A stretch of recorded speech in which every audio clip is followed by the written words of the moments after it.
সুখ সমৃদ্ধির জন্য খুব সুন্দর নগর বিখ্যাত। মানুষ সুখেই তখন থাকে যখন তার পকেটে টাকা থাকে, আর তখন টাকা আসে যখন কেউ চাকরি বা ব্যবসার সাথে যুক্ত থাকে। আজকের যুগে চাকরি বা ব্যবসা বা ভাগ্যেরই ব্যাপার। সুন্দরনগরের প্রত্যেকটা লোক ভাগ্যবান, কারণ এখানে কারখানা আছে। কারখানায় দিনরাত কাজ চলে, তাই এই শহর দিনের বেলাতেও চলে আর রাতেও জেগে থাকে। রাতে শহর জেগে থাকা এখানকার প্রেতনীদের অসুবিধা হতে শুরু করলো, কারণ ওদের কাণ্ড কারখানা দেখাতে পারছিল না। তাই প্রেতনীরা মিলে একটা পরিকল্পনা করলো যে এই শহরকে কাজ করা থেকে কি করে থামানো যায়। সুন্দরনগরের লোক সকালবেলা প্রাতঃভ্রমণে বেরোয়। সকাল সকাল ভ্রমণের মজাই আলাদা। বিশাল, আমার তো দেরি করে ওঠার অভ্যেস। এর মানুষ সকাল সকাল বৌদি তোমাকে বাড়ি থেকে বের করে দিয়েছে। হ্যাঁ, বউয়ের কথা আর কে ফেলতে পারে, তাই আমিও বিছানা ছেড়ে তোমার সাথে রাস্তা মাপছি। তখনই বিশালের রাস্তার উপর নজর গিয়ে পড়ল। সে রাস্তায় একটা রূপোর কয়েন পড়ে থাকতে দেখে ফেলল। সুরেশ, ওই দেখ। বিশাল, ওখানেও দেখ। দুজনেই মাটিতে পড়ে থাকা রূপোর কয়েন উঠিয়ে দেখল। আরে এগুলো তো রূপোর কয়েন, আরে এটাও তো রূপোর কয়েন। তখনই লোকের ভিড় ও হইচই শুনতে পেল ওরা। আরে রূপোর কয়েন আমি পেয়েছি, রূপোর কয়েন আমি পেয়েছি। সুন্দরনগরের রাস্তায় রূপোর কয়েনের বৃষ্টি ফোঁটার মতো পাওয়া যাচ্ছিল। শহরবাসী এই কয়েনগুলো দেখে খুশিতে আত্মহারা হয়ে গেছিল। সুন্দরনগরের সব রাস্তায় রূপোর কয়েন নেওয়ার জন্য মানুষের ভিড় পড়েছিল। তখন একজন দেওয়ালে দেখতে পেল যে একটা বার্তা লেখা ছিল। ওই দেখো, দেওয়ালে কি লেখা আছে, চলো গিয়ে পড়ে দেখা যাক। দাঁড়াও, আমি পড়ছি। ওরা কথাবার্তা পড়ছিল। এই বার্তা সুন্দরনগরের প্রেতনীরা রক্ত দিয়েই লিখেছিল। আর একটা দেওয়ালে অন্য কয়েকজন লোকও কথাবার্তা পড়ছিল। এখানকার প্রেতনীরা তোমার ভালো চায়, তাই ওরা এখানে রূপোর কয়েনের বৃষ্টি করিয়েছে। এই রূপোর কয়েনগুলো জাদু আর ইচ্ছেধারী। এই কয়েনগুলোকে যারা ঘরে রাখবে তাদের সব মনোকামনা পূর্ণ হবে। তৃতীয় রাস্তায় তৃতীয় দেওয়ালে পেতনির বার্তা গ্রামের লোক পড়ছিল। এই কয়েনগুলোকে তোমরা সবাই নিজের ঘরের মন্দিরে রাখো, রোজের পুজো করো আর মনের মতো বর পাও। এই রূপোর কয়েন কয়েকদিনের মধ্যেই তোমাকে ধনবান বানিয়ে দেবে। তোমার কাছে এত সম্পত্তি হবে যে তোমার কাজ করার কোনো দরকার হবে না।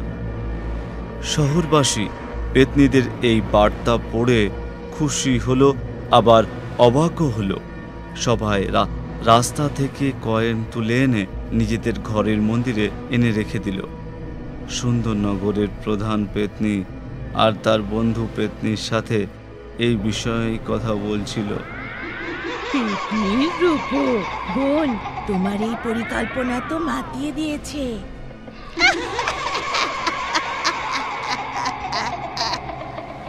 সারা শহর রূপোর কয়েনের প্রেমে পড়ে গেছে। এরপরে কি হবে? আমাদের যা করার ছিল করে দিয়েছি। এরপর ধনের লোভে মানুষজন কি করবে সেটাই দেখার। এবার তো সবাই এই কয়েনের পুজো করবে। হ্যাঁ, এই রূপোর কয়েন এবার তাদের সব ইচ্ছে পূরণ করবে। তুমি তো সুন্দরনগরের ঘুম কেড়ে নিয়েছো। ওরা তো এখন রাত দিন এই রূপোর কয়েনই খুঁজে বেড়াবে। বোন, তুমি দেখো, সুন্দরনগর একদিন এই রূপোর কয়েন খুঁজতে খুঁজতে হারিয়ে যাবে আর আমাদের পরিকল্পনা সফল হয়ে যাবে। দুজনে মিলে হাসছিল। সুন্দরনগরে রূপোর কয়েনের বৃষ্টি একদম রোজকার ব্যাপার হয়ে গিয়েছিল। শহরবাসীরাও অভ্যেস হয়ে গিয়েছিল রোজ সকালে উঠে রূপোর কয়েন জড়ো করার। সুন্দরনগরের সব রাস্তায় গলিতে রূপোর কয়েনের বৃষ্টি হতো। এমন আর কোনো বাড়ি নেই যেখানে পেতনির রূপোর কয়েন পৌঁছায়নি একেবারে। সকালবেলা প্রথমে মন্দিরের আগরবাতির ধোঁয়া মন্দিরের আগে রূপোর কয়েনকে সুগন্ধিত করে। গ্রামের চৌমাথায় বসে সবাই এই বিষয়ে আলোচনা করে। ভাই, সুন্দরনগরের তো কপাল খুলে গেল। তুমি ঠিকই বলেছো, কপাল তো লটারি লেগে গেছে। কালদেব, তুমি কটা কয়েন জমিয়েছ? গুরু ভাই, তুমিও তো বলো কত জমালে। তোমার থেকে তো কমই করেছি। আমার তো 50 পর্যন্ত চলে গেছে। গোবিন্দ, তুমি তো সত্যিই একটা কাণ্ড করেছো। তোমাদেরকেও সুপারস্তম্ভ আনতে কি থামিয়েছে? পেতনির মার কাছে প্রার্থনা করো, ওর তোমাকে আরোর উপর কয়েন দিয়ে দেবে। তোমরা চাই বলো, পেতনিবার আমাদের উপর অশেষ কৃপা হয়েছে। রূপোর ইচ্ছাধারী কয়েন দিয়ে আমাদের মনোকামনা পূরণ করেছে। এবার আমরা এই রূপোর কয়েন থেকে যা চাই তাই চেয়ে নেব। তাই আমরা আর কাজেই যাচ্ছি না। এখন আর আমাদের কাজে যাওয়ার কি দরকার আছে? কারখানা থেকে অনেক ফোন করেছে, কিন্তু আমি তো পরিষ্কার বারণ করে দিয়েছি। তুমি তো শুধু না করেছো, আমি তো কাজই ছেড়ে দিয়েছি ভাই। এটা তো বুঝে নাও, আমাদের সময়ের আগেই অবসর নিয়ে নিয়েছি। ভগবান ভালো করুক সুন্দরনগরের পেতনিদের, যা আমাদের সবার ভালো করেছে। ওরা দুনিয়ার প্রথম পেতনি হবে যাদের মানুষ আশীর্বাদ করছে। ওর কথা শুনে সবাই খুব হাসছিল। সুন্দরনগরের মানুষ পেতনিদের মঙ্গল কামনা করে খুব খুশিতে আছে, কিন্তু কারখানার মালিকেরা বেজায় চোটে ছিল। ওরা খুশিতে ছিল না, কারণ বেশিরভাগ লোকই কাজ করা বন্ধ করে দিয়েছিল। নিজেদের অবসর নিয়ে আরামে জীবন কাটাচ্ছিল। সুন্দরনগরে হঠাৎ কাজ করার লোক কমে গেল। এই সমস্যায় বিরক্ত হয়ে সুন্দরনগরের কারখানার মালিকরা পুলিশের সাহায্য নিল।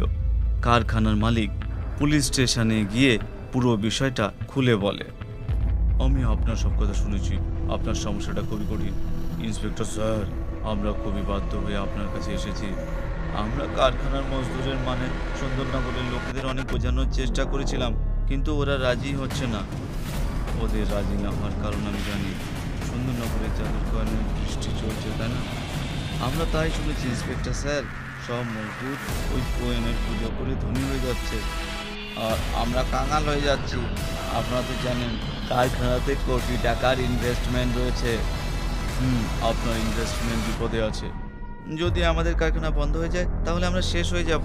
আপনি কিছু একটা করুন ইন্সপেক্টর স্যার, মজদুরদের ফ্যাক্টরিতে পৌঁছে দিন। আমরা আপনার উপকার কখনো বলবো না। আপনারা নিশ্চিত হয়ে যান, আমরা মজদুরের বোঝাবো। ইন্সপেক্টর সুন্দরনগরের লোকজনকে নিজের কাছে ডেকে বোঝালো, ওদের কাজে ফিরে যেতে বলল, কিন্তু কোনো মজদুর ইন্সপেক্টরের কথা মেনে নিল না। ইন্সপেক্টর ঘটনার গুরুত্ব বুঝে স্থানীয় নেতাদের সাহায্য চাইল। স্থানীয় নেতারাও রূপোর কয়েনের সমস্ত গল্প জানত, তাই ইন্সপেক্টরকে একটা অন্য সমাধানের কথা বলল, আর সেই সমাধান হলো তান্ত্রিক বাবা। পুলিশ ইন্সপেক্টর নেতার সাথে তান্ত্রিক বাবার আশ্রমে গেল। ইন্সপেক্টর, যেমন লোহাকে লোহা কাটে, তেমনই এই পেতনির রূপকে তান্ত্রিকের মন্ত্র কাটবে। আমরা খুবই আশা নিয়ে এসেছি বাবা। আপনাকে এই কয়েনের জাদু শেষ করতে হবে, আর আমাদের পেতনিদের শিক্ষা দিতে হবে। সুন্দরনগরের লোকেদের পেতনিদের কয়েন অলস করে দিয়েছে। এখন সারা রাত নিজের ইচ্ছে মতো সব করে, তাতে আর কোনো বাধা বিপত্তি নেই। বাবা, আমাদের শত্রুতা পেতনির সাথে না। হ্যাঁ বাবা, আমরা তো শুধু ওই অলস মজদুরদের ঘুম ভাঙাতে যাইতে চাই, ব্যাস। সব হয়ে যাবে। মানুষ আগের মতোই নিজেদের কাজে লেগে যাবে। কারখানার মেশিনও চলতে শুরু করবে। কারখানার চিমনিও থেকে ধোঁয়া বেরোবে। এর জন্য আমাকে আগুন জ্বালাতে হবে, আর এর মানে যজ্ঞ করতে হবে। বাবা, আপনি নিশ্চিত যজ্ঞ করুন। এর জন্য যা দান দক্ষিণা দিতে হবে আমরা দিয়ে দেব। ঠিক আছে বাচ্চা, জয় জয় শিব শঙ্কর। শিব মন্দিরে তান্ত্রিক বাবার যজ্ঞ আরম্ভ হলো। যজ্ঞ দিন রাত চলছিল। যজ্ঞ থেকে যে ধোঁয়া উঠছিল সেটা সুন্দরনগরের বাতাসে মিশে যাচ্ছিল। এই ধোঁয়াতে পেতনিদের রূপোর কয়েন কার্যকারিতা হারিয়ে ফেলল একেবারে, যাতে শহরবাসী চিন্তায় পড়ে গেল। শহরের সবাই আলোচনা করছিল নিজেদের মধ্যে। হঠাৎ করে আমাদের কয়েনগুলো অকেজ হয়ে গেছে। অকেজ হয়ে যায়নি, করে দেওয়া হয়েছে মানে কি? তুমি জানো না, মন্দিরে তান্ত্রিক বাবা যজ্ঞ করেছে। আর এই যজ্ঞ এই জন্য হচ্ছে যেন কয়েনের আর কোনো আকর্ষণ না থাকে, আর আমরা আবার নিজের কাজে যাই। এটা তো ঠিক না। আমাদের আরামে কারো কিসে কি সমস্যা হচ্ছিল? সমস্যা কারখানার মালিকদের, কারণ ওদের কারখানা বন্ধ হয়ে যাচ্ছে। এবার বলো আমরা কি করব? পেতনি মাকে গিয়ে নালিশ করব আর কি। হ্যাঁ চলো, আমরা চুড়েলের কাছে গিয়ে। সুন্দরনগরের অলস লোক পেতনির সাহায্য চাইতে ওদের কাছে যেতে চায়। পেতনিগুলো তান্ত্রিক বাবার মন্ত্রে বাধা পড়ে অসহায়ভাবে নিজের ভুলের ক্ষমা চাইতে লাগলো। তান্ত্রিক বাবা, আমাকে ক্ষমা করে দাও, আমি আর এরকম করব না। তোমরা নিজের লাভের জন্য সারা জীবনের ক্ষতি করেছো, ওদের অলস করে দিয়েছো। আমরা কারো লোকসান করিনি, শুধু আমাদের প্রাণ বাঁচিয়েছি। সুন্দরনগরে কারখানা খোলার জন্য রাতেও কাজ হতো, তাতে আমাদের নির্জনতা আর জাদু শেষ হয়ে যাচ্ছিল। এটা তো তোমাদের স্বার্থ পেতনি। আমি তোমাদের উপর কানের চাদর ক্ষমতা সমাপ্ত করে দিচ্ছি। হ্যাঁ কি? তান্ত্রিক, আমরা কোথায় যাব? আমাদের নির্জনতার অন্ধকার চাই। এটা পেতনির জন্য পুরো শহর আর শহরবাসীর ভবিষ্যৎকে বিপদে ফেলা যাবে না। তোমাকে সুন্দরনগর ছাড়তেই হবে, না হলে আমি এই যজ্ঞ কুণ্ডে তোমাকে ছাই করে দেব। না, আমাদের ভস্ম করে দিও না। আমরা সুন্দরনগর থেকে চলে যাব, আর কাউকে বিরক্ত করব না। ক্ষমা করে দাও আমাদের। যাও, চলে যাও। তান্ত্রিক যজ্ঞে আহুতি দিল, ধোঁয়া বেরোলো আর পেতনি ওই ধোঁয়াতে অদৃশ্য হয়ে গেল। বলা হয় যজ্ঞ, তন্ত্র আর মন্ত্র প্রয়োগ করে বড় বড় কাজ হয়ে যায়। তান্ত্রিক বাবার এই যুক্তি সুন্দরনগরের পেতনিদের কাজ হয়ে গেল, আর শহরবাসীও নিজেদের কাজে সুন্দরভাবে ফিরল। সুন্দরনগর আবার আগের মতো সুখ সমৃদ্ধিতে ভরে উঠল।